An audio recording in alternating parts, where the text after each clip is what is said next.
Mag-asawang nagtutulungan sa buhay, magsasaka, magkasama sa hirap at ginhawa, at kasama ang kanilang pamilya.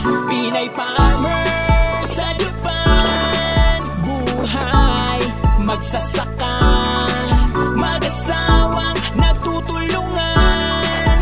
Yan ang buhay, Pinay farmer sa Japan. Anumang hirap at pagod, basta laging magkakasama tayo. Kasama ang pamilya at kanyang asawa, nagtutulungan, buhay magsasaka.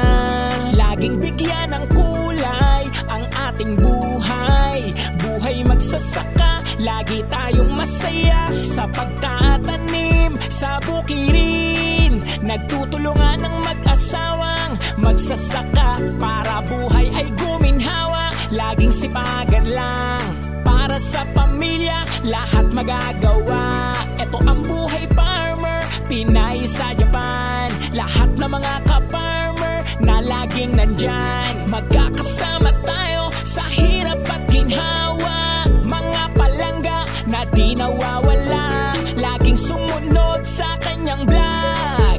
Pinay farmer sa Japan. Mag-asawang nagtutulungan sa buhay, magsasaka, magkasama sa hirap at ginhawa, at kasama ang kanilang pamilya. Pinay farmer sa Japan, buhay, magsasaka, mag-asawang nagtutulungan. Yan ang buhay, Pinay farmer sa Japan. Probinsya ng Pinay sa Japan, ipapasyal kayo sa palayan. Rice farming, hardworking, mag-asawang walang kapaguran. Paano magtanim, papakita nila. Paano mag-ani, makikita nyo yan.